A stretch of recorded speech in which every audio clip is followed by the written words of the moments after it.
Mga bata, magsitayo ang lahat para sa panalangin. Sa ngalan ng Ama, ng Anak, ng Espiritu Santo. Amen. Magandang umaga mga bata. Magandang umaga, ma'am. Ako si Binibining Altea Flores. Kamusta naman ang inyong umaga? Mabuti naman po. Mabuti naman kung ganon. May lumiban ba sa ating klase? Wala, ma'am. Mabuti naman kung ganyan. Bago tayo magsimula sa ating panibagong aralin, ating munang balikan ang napag-aralan kahapon. Mga bata, basahin ang 5 halimbawa. Sabay-sabay. Mabait na bata si Maria. Pangalawa, Ginang Ramos ang aking guro. Pangatlo, Nakatira siya sa Quezon. Pang-apat, Magsisimba kami sa linggo. Panglima, Masaya ako tuwing Pasko. Mga bata, base sa 5 halimbawa, bukod sa simulan ang pangungusap, ano ang ginagamitan ng malalaking letra? Pangalan po. Tama. Pangalan ng tao, hayop, bagay, lugar, pangyayari ng pangalan, ng araw at buwan. Mga bata, mahalagang tandaan na pagsusulat ng pangungusap, ang nagsisimula nito ay dapat nagsisimula sa malaking letra.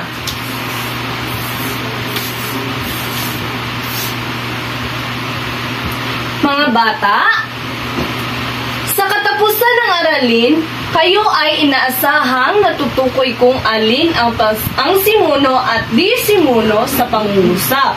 Nakapagbabahagi sa pamamagitan ng pagsusuri at pagpili ng simuno at disimuno sa tulong ng salungguhit at naipapakita ang kahalagahan ng simuno at disimuno sa pangungusap. Mga bata, ngayon may ipapakita ako sa inyong mga larawan. May 3 larawan tayo dito. Base sa unang larawan, ano ang napansin nyo sa unang larawan? Batang sumasayaw. Magaling! Pakibasa nga mga bata. Ako si Sam, mahilig akong sumayaw. Si Sam ay mahilig sumayaw. Pangalawa, ano ang napansin nyo sa pangalawang larawan? Batang nagluluto. Tama, mga bata, pakibasa nga ang pangalawang larawan. Kami ay mahilig magluto. Sila ay mahilig magluto. Pangatlo, base sa pangatlo, anong napansin niyo sa pangatlong larawan? Batang kumakanta. Mga bata, basahin sabay-sabay. Si Nena ay magaling kumanta. Sino ang magaling kumanta? Si Nena. Mga bata, base sa mga larawan ay pinakita ko sa inyo, kumuha ng isang malinis na papel at isulat ang inyong mga talento. Halimbawa, ako si Binibining Altea at ang talento ko ay sumayaw. Bibigyan ko kayo ng 1 minuto para makapagsulat sa inyong mga talento. Ngayon, tapos na ba ang lahat? Opo. Ngayon, ipasa ang inyong mga papel sa harapan at ako ang mag-check niyan. Tatawag ako ng 3 estudyante para ibahagi ang kanilang kasagutan. Yes? Magandang araw sa inyong lahat. Ako po si Rose. Ang talento ko po ay sumayaw at kumanta. Si Rose ay, ang kanyang talento ay sumayaw at kumanta. Bigyan natin siya ng 3 palakpak. Pangalawa. Magandang araw sa inyong lahat. Ako po si Nicole. Ang talento ko po ay gumuhit. Ang talento daw ni Nicole ay gumuhit. Bigyan natin siya si Nicole ng 3 palakpak. Pangatlo, sa panghuli ay si... Magandang araw sa inyong lahat. Ako po si May. Ang talento ko po ay kumanta. Ang talento ni May ay kumanta. Bigyan natin si May ng 3 palakpak. pala si Binibining Kimberly Monique Carriado. Handa na ba ang lahat sa panibagong aralin? Opo. Kung handa na ang lahat, buksan ang mata, ang tenga, at bubusugin ko kayo ng panibagong aralin. Ano nga ba ang pananda? Pakibasa mga bata. Tumutukoy sa mga salitang ginagamit upang magpakita ng koneksyon o ugnayan sa pagitan ng mga bahagi ng pangungusap. Ang pananda ay tumutukoy sa mga salitang ginagamit upang may pakita ng koneksyon o ugnayan sa pangungusap. Ang pangunahing uri ng panandang ito ay simuno at disimuno. So ngayon ay sisimulan natin sa unang pangunahing uri ng pananda. Ito ay simuno. Pakibasa. Ito ang pinag-usapan sa pangungusap. So ang simuno, ito ay pinag-uusapan sa pangungusap o bida ng pangungusap. May tatlo akong halimbawa. Unang halimbawa, may tatlo akong halimbawa ng simuno. Unang pakibasa. Pumunta sa paaralan si Maria. So, sino ang pinag-uusapan sa pangungusap? Si Maria. Mahusay si Maria ang simuno.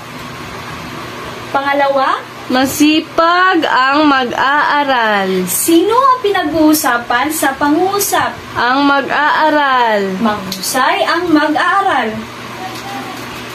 Pangatlo, Ang bata ay umiyak. sino ang pinag-uusapan sa pangungusap? Ang bata. Mahusay ang bata ang pinag-uusapan sa pangungusap. Kaya ito ay simuno. Ngayon ay tumungo tayo sa disimuno. Ano nga ba ang disimuno? Pakibasa mga bata. Ito ang bahagi ng pangungusap na hindi nagsisilbing simuno o tagagawa ng kilos. Ito ay nagbibigay karagdagang impormasyon tungkol sa simuno sa kilos. Ang disimuno, ito ay nagbabahagi ng pangungusap na hindi nagsisinding simuno.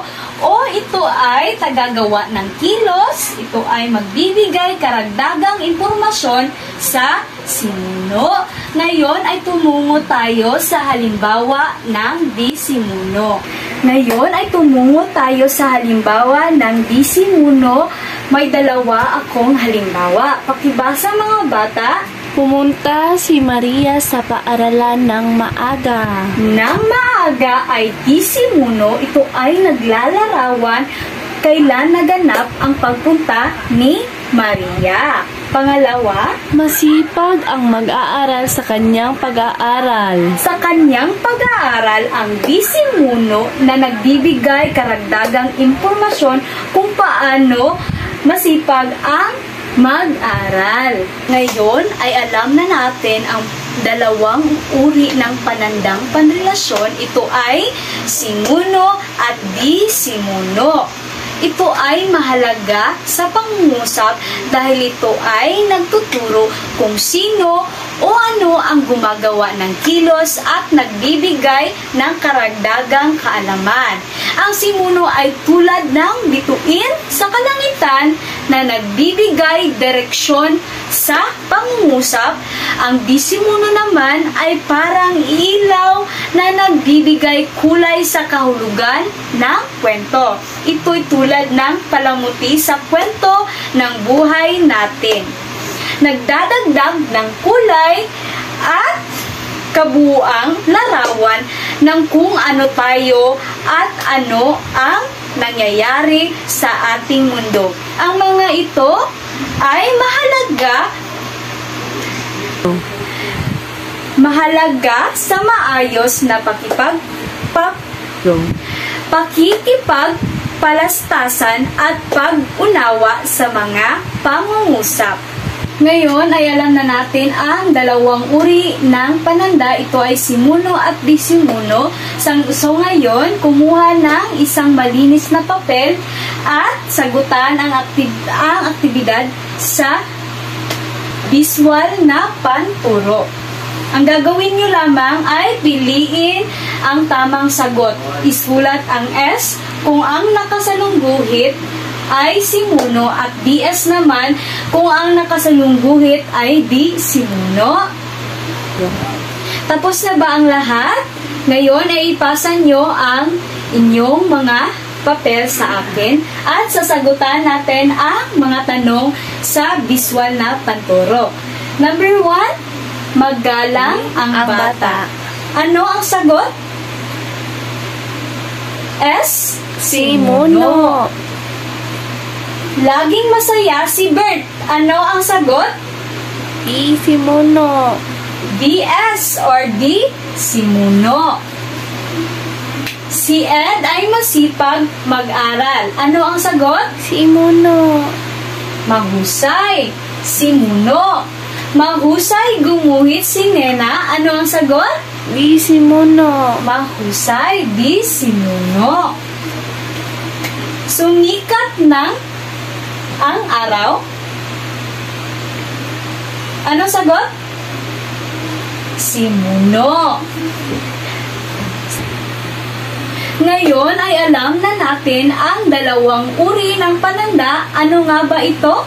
Simuno at di simuno. Ano nga ba ang dalawang pangunahing uri ng pananda? Simuno at di simuno. Mahusay, simuno at di simuno. Ano naman ang pinag-uusapan sa pangungusap? Simuno. Mahusay, ito ay simuno. Ano naman ang nagbibigay karagdagan sa pangungusap? Di simuno. Mahusay, mga bata.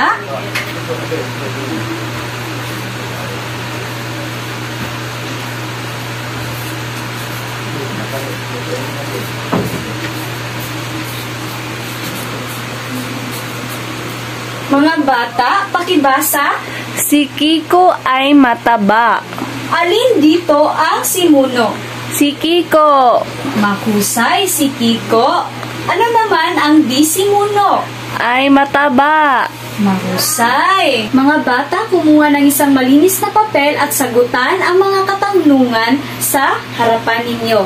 Ang gagawin nyo lamang ay bilugan ang simuno at salangguhitan ang disimuno. So ngayon, kayo na ay magsimulang sumagot. Ngayon, sa inyong takdang aralin, ilagay ang inyong pangalan at sa malinis na papel, sumulat ng 5 pangungusap at bilugan ang simuno at salangguhitan ang disimuno. Ngayon mga bata, dito na nagtatapos ang ating leksyon. Paalam sa inyo lahat. Paalam po.